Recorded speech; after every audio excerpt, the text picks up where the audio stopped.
everyone, welcome back to my channel. My name is Ella. Thank you for joining me for this video. If you're new, please make sure you hit the like, share, and subscribe. I do appreciate your support.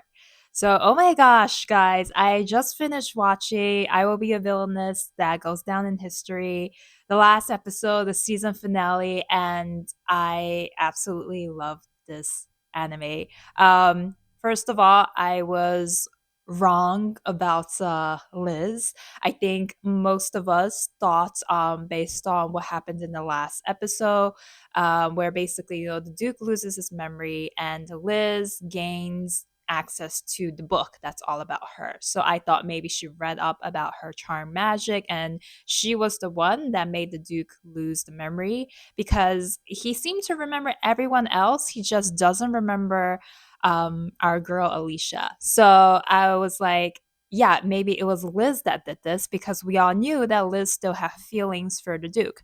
However, I will say I did feel that like Liz kind of accepted Alicia to be like her rival in the last episode. So I was a bit, 50-50, but I think it was a more possibility that it would be her. And then of course, when we watch this episode, you find out that it's not her and it was actually the Duke. The Duke framed himself in a sense, pretended that he lost his memories just so that he can accuse Alicia and basically fulfill her wish of wanting to be exiled. Because, our girl Alicia has been wanting to become a villainess so bad. She's been doing everything that she can, and it's just so bittersweet to actually see that happen to her. And this is something that I really love about this anime. One of the aspects that I really love about this anime compared to a lot of the other isekai villainous animes. So I'm sure all of you know, a lot of them, it's all about when they become reborn, they're just trying to avoid their doom. They're trying to avoid death, avoid exile, and then they end up being loved by a lot of the love interests within like the anime. But this anime, it hits it different. Like this girl, our girl Alicia, she is reborn as the villainess, and she's like, yeah, I'm gonna embrace this. I'm going to be that villainess that's gonna be remembered and go down in history. Like what? Also, it's just like completely different. And I just thoroughly enjoyed the show. I enjoyed, a lot of like her antics where like, she's trying to be mean, but then really she's not a mean person at all. In fact, everything that she's doing, it makes her like the main character. It makes her more saintly than Liz the Saint, honestly.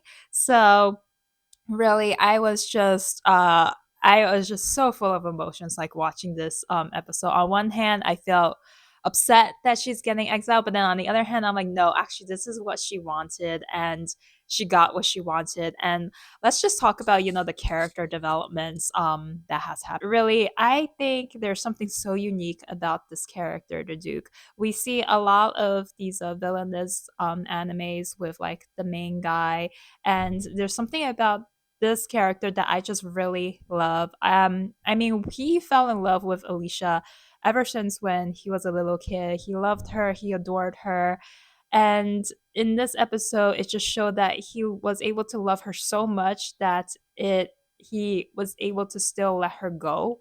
And it's really painful for him, obviously, but he is doing it because that's what she wants. And for me, I was just like, oh my god, this is like so emotional, and I just love that about them. I love like their relationship. I love how he is able to just like support her with her choices. He may not understand exactly, why she wants to do all of these things, but he's able to respect her and accept her for who she is. And that's something that I really love about like the two dynamics.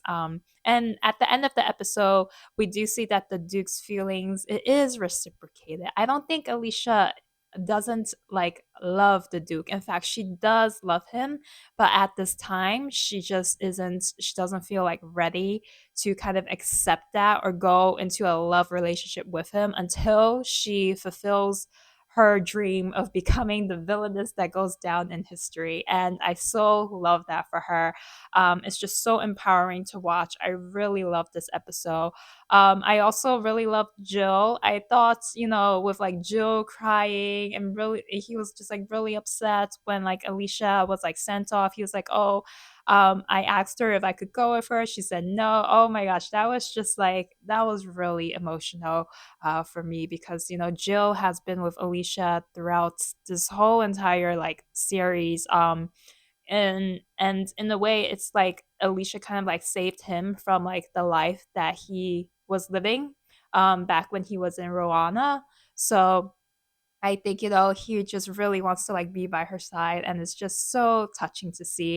What also was surprising was like they actually brought in Alicia's mother. So we haven't seen her in like the previous episodes. I think she might have appeared maybe once in like a childhood episode or maybe not.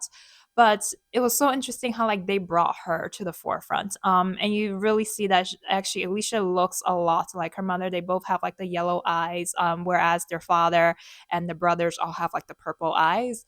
But it's also the fact that I love how she brought about the story about the rose, about how she said one day like this black rose just bloomed in the garden, and I took it and I preserved it, and I do believe that this kingdom, this fate, this is like all part of Alicia's like fate. Like she's gonna be the one that's going to, save the kingdom. Like it's not Liz, guys, it's Alicia.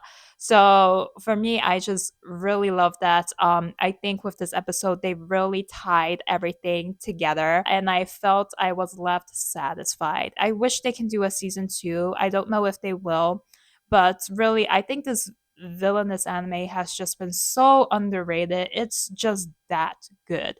So if those of you guys who are interested, I definitely recommend you go and check it out. It's great. I mean, it's available in dub as well as sub. I watched the sub, but then I also watched the dub because the dub actually, the voice acting for like the dub, it's not bad at all. It's bearable. It's bearable. And I also think it's because I love the show so much that I watch both the sub and the dub. But yeah, so I'm sad to say goodbye to this wonderful anime, but I hope I'll find another one when it comes around. I think I'll probably look into like the light novel books because I really would like to know, what's next, what happens after she goes to Laval. So yeah, so guys, thank you so much for joining me for this video. I wish you all a very happy holidays. Please leave your comments down below. What did you think about this anime? Did it shock you, the ending and whatnot? How do you guys feel? And yeah, I would just love to know your thoughts. So thank you so much for joining me for this video, and I'll see you in the next one. Take care.